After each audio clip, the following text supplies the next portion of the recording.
Halo guys, nama gue Stefan dari StefTech, dan di video kali ini video terakhir akhir tahun ini kita bakal nge-review tablet. Karena bulan ini, seperti kalian tahu kalau misalnya ngikutin channel gue, kita banyak review tablet. Ini yang terakhir yang menurut gue paling menarik banget ya, karena dari brand yang unexpected, yaitu si Samsung Galaxy Tab 11 Plus. Di dua video tablet kemarin, banyak banget kalian yang nge-recommend gue untuk nge-review HP ini. So, let's do it. Bukan HP maksud gue ya, tablet ini. Kita bahas pertama seperti biasa untuk harganya sendiri. Harga sendiri memang ini sangat menarik dari harga dan spek. Gue ngerti kenapa kalian ngerekomendasi tablet ini buat review. Jadi untuk harga sendiri gue dapat di harga segini, yes 2,5 juta. Dan kalau misalnya kalian mau beli tablet ini atau ingin wallpaper yang ada di thumbnail, gue bakal taruh linknya di deskripsi. Untuk spek sendiri, ini bisa kita lihat ya. Bam! Mantap nggak tuh? Dia pakai MediaTek Dimensity 7300 yang agak mind blown. Terus dia punya layar 11 inci TFT LCD, itu kelemahan besarnya mungkin ya, tapi udah 90Hz display, jadi udah high refresh rate. Terus dia pakai Android 16 sampai 7 tahun khas Samsung, dan juga punya baterai yang cukup besar lah di 7000 mAh baterai, dan bisa fast charging sampai 25 watt. Dan kalau misalkan kalian penasaran, yes, ini udah support Samsung DeX juga. Di harga 2,5 juta, gua dapet tablet dan dapat bonus mobile tablet trifold book cover buat si Galaxy A11 Plus. Jadi untuk harganya sih ini bisa jadi the best bang of the buck tablet di tahun 2025 ini loh. Soalnya di harga 2,5 juta, even brand kayak yang biasanya insane ya value-nya, kayak Xiaomi gitu dari Redmi-nya, atau Huawei gitu, atau Infinix, kayaknya masih kalah deh sama Samsung Galaxy Tab A11. Akhir-akhir ini Samsung agak sedikit insane ya, ngeluarin harga to performance-nya. Kayak kemarin si A07 itu lumayan oke di harganya, di 1 jutaan, one of the best entry level. Dan ini sekarang tabletnya di harga 2 jutaan, bisa jadi yang terbaik. Again, gue nggak tahu sebagus apa, tapi kalau misal smooth, udah cukup buat gue. Karena One UI Samsung memang masih the best untuk gue ya, untuk Android. Jadi ya, bisa kita lihat dikasih nih, untuk si book covernya, kita taruh ke pinggirin aja, kita langsung buka aja bagaimana untuk si tabletnya. Boxnya seperti ini ya, ngikutin line-up Samsung S series juga. Kelemahan satu lagi yang mungkin kalian bakal, kalau nggak salah dia tuh nggak support S Pen ya. Bisa pakai stylus tapi nggak support S Pen. Kalau nggak salah sih dia kayak gitu. Correct me if I'm wrong di komen ya, tapi setahu gue dia nggak support S Pen sayangnya. Bukannya kayak gini, kayak buka aksesoris scan gue di slide up gitu loh. Jadi ya, bukannya di slide aja. Kita langsung ambil. Dan ini dia tabletnya sendiri. Kita kepinggirin dulu aja ya untuk tabletnya. Gue penasaran dikasih apa aja di boxnya. So, lumayan tipis, kalian dikasih sangat simpel ya.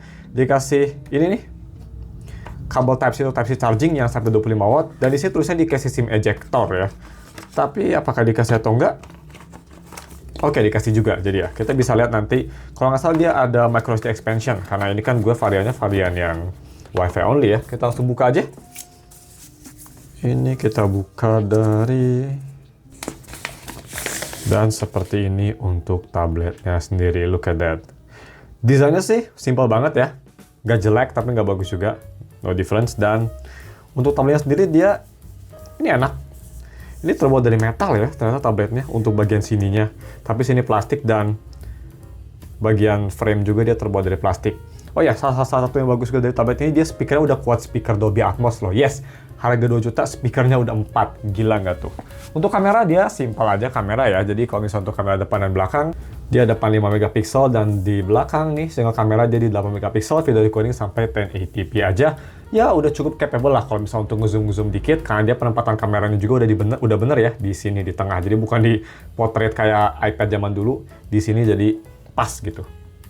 Untuk port sendiri bisa kita lihat di sini ada speaker 2, Type-C, mikrofon. Kalau misalnya kita ke atas, di sini ada speaker lagi, dan ya kelihatan ya di sini metalnya yang di belakang, plastik di sini kayak dipisah gitu, dual tone, ala-ala dual tone, soalnya warnanya agak sedikit beda. Kok bisa ngambil ya? Yap, karena gue bukan variannya SIM-nya di blok, jadi cuma microSD. Jadi lumayan. Jadi Samsung seperti ini, udah Android 16.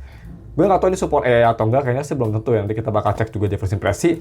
So, seperti biasa, gue mau setup dulu HP-nya, dan nanti kita bakal tes dikit seperti biometriknya ada apa aja. Kira-kira MediaTek 7300 enak nggak, smooth nggak di One UI, dan juga kita bakal tes hal lain seperti dikit-dikit foto, dan juga, ya sedikit main game lah ya.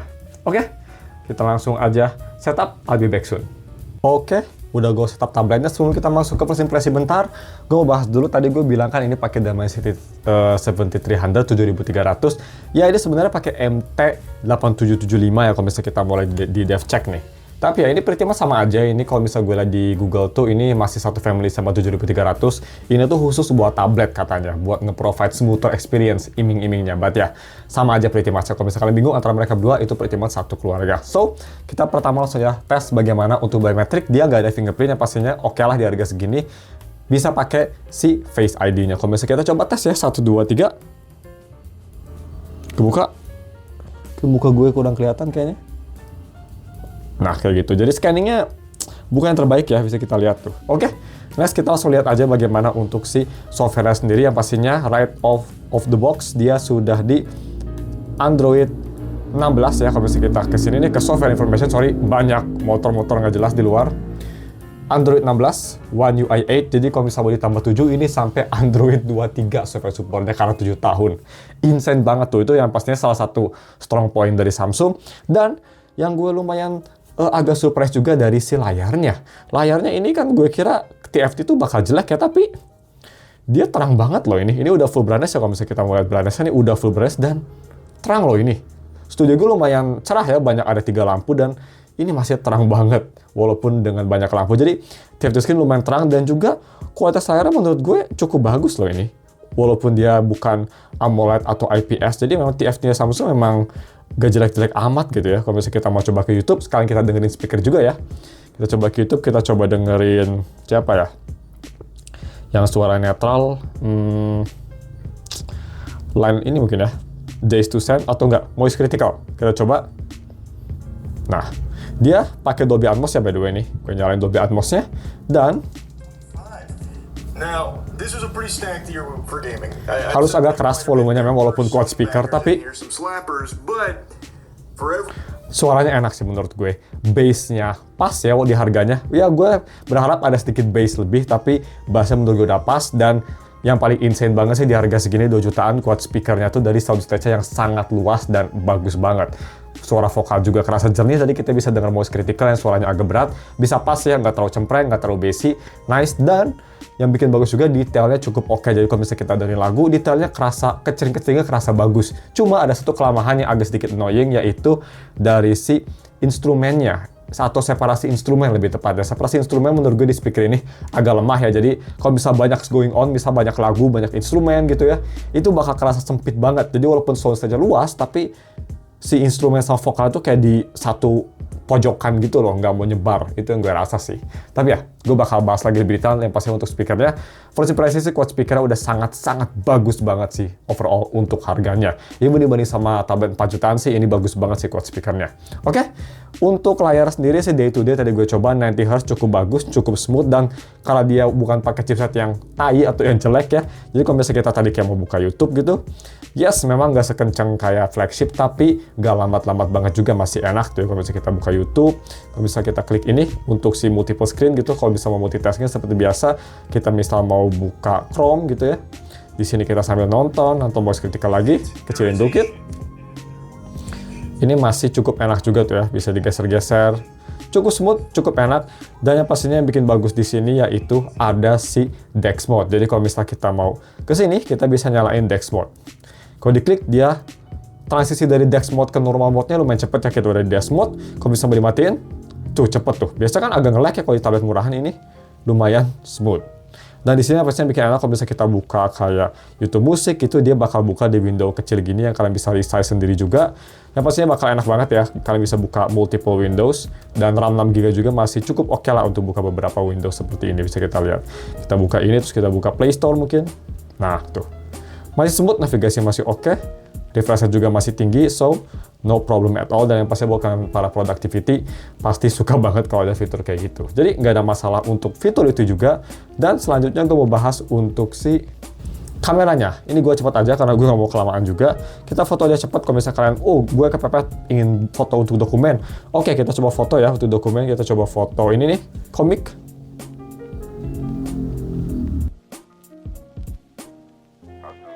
Dan coba nih kita foto, oh butuh selfie gitu ya. Kita coba foto selfie. Ya memang kerasa kayak HP zaman 10 tahun yang lalu ya, bisa kita lihat. Tapi ya oke lah, gue nggak bisa komen banyak karena dia mungkin agak nge-skim kamera biar dapat spek yang bagus dan speaker yang amazing ini ya. So, kita langsung aja tes bagaimana untuk main Wuthering Wave, apakah tablet ini sanggup atau enggak. Tadi gue udah sempat tes dan gue bisa bilang sih, agak suffering main Wuthering Wave di sini. Oke, sambil nunggu, gue bahas bentar untuk kira-kira target demographic tablet ini buat siapa sih? Menurut gue sih buat orang yang 50-50, yang 50% konsum entertainment dan 50% juga untuk productivity selain pakai pen ya. Kalau misalnya dipakai buat keyboard gitu masih bisa gitu ya, kalian beli Bluetooth keyboard separate, dipakai buat dokumen di harga 2 juta ini masih smooth banget performance-nya. Untuk kayak Microsoft Google Docs sih nggak bakal ada masalah. Untuk entertainment juga enak, bisa buat nonton film, ini mantap banget karena walaupun TFT tapi layarnya tadi gue sempat tes not bad, ditambah lagi dengan si speakernya menurut gue ini di harga 2 juta sih hands down one of the best ya, bagus banget. Cuma ya memang dia nggak bisa keras banget aja sih, kayak volumenya tuh bisa dibilang bisa keras banget, coba nggak sekeras quad speaker lain. Dan kalau bisa mau dibanding sama quad speaker lain kayak yang ada di iPad Pro gitu ya, beda kelas lah ya, harga juga beda. Tapi ini udah impresif banget lah Samsung bisa ngebuat suara kayak gini di tablet 2 jutaan. So, props to Samsung. Kita harusnya tes main Wuthering Wave, kita main simple aja seperti biasa. Bentar aja, gue udah settingin juga tadi di semua rata kiri ya. Semua rata kiri FSR gue nyalain juga biar dapat FPS yang tinggi. Dan kita lihat aja kita dapat berapa FPS-nya. So, kita tunggu bentar dan yes, even di low setting, FPS-nya bukannya terbaik. Di low setting, hanya 35 FPS. Jadi kita coba langsung lawan tested suppression aja dan bisa kedengaran speaker ya. Kalau misal nggak banyak instrumen, si sound stage-nya masih dapat, tapi kalau kebanyakan jadi kayak agak sempit gitu. Anyway, sekalian tes speaker ya. Nah, yap, oh my god, unplayable sih gue bisa bilang buat main kayak WoW gini. Ini rata kiri semua ya, dan it is unplayable. Kalau gue mau misal kayak gini, dia auto FPS-nya di sini 12 FPS, 16, 17, jadi di bawah 20. Ya menurut gue kalau FPS sudah di bawah 20, udah absolutely unplayable sih. Musuhnya aja nggak gerak guys, lihat. Musuhnya aja diem aja itu. Ini FPS-nya di bawah 10 malah sekarang. Gak rekomend guys. Jadi emang ini tablet bukan untuk gaming ya. Performanya nggak sebagus Dimensity 7300 yang ada di Edge 60 Fusion malah. Kayaknya yang bikin beda dia agak di skim dikit ya untuk masalah GPU-nya, mungkin karena kalau kalian lihat sih dari sini kelihatannya dua-duanya udah 100% ya GPU-nya, karena naik turun. Kelihatannya dia ada bottleneck dari CPU yang lumayan besar sih, tapi ya FPS kalau battle di bawah 10 yang menurut gue absolutely unplayable ya. Gue sih nggak rekomend main game berat di sini. Kalau main game enteng mungkin masih oke, tapi main game kayak WoW, Genshin, ZZZ, not recommended. Jadi seperti itu untuk performance ya, agak stres. Jadi first impression sih gue bisa bilang ini tablet memang bukan untuk gaming di harga segini, wajar banget. Tapi untuk kalian untuk entertainment mungkin ini bisa jadi salah satu tablet terbaik karena dari speaker, build quality, layarnya juga not bad, dan yang paling penting chipsetnya juga cukup kenceng di harga 2 juta. Ini sih lumayan bagus ya, gue kayaknya lebih rekomend ini daripada Redmi 2 ya, Redmi Pad 2, karena ini di harganya udah dapat One UI, ada DeX mode, itu udah powerful banget sih, dapat dua hal itu. Ditambah lagi chipset sama speakernya. Anyway, cuma segitu aja untuk video first impression dan unboxingnya. Kita bakal bahas full reviewnya minggu depan, stay tune aja. Thank you for watching, dan ya, see you next week.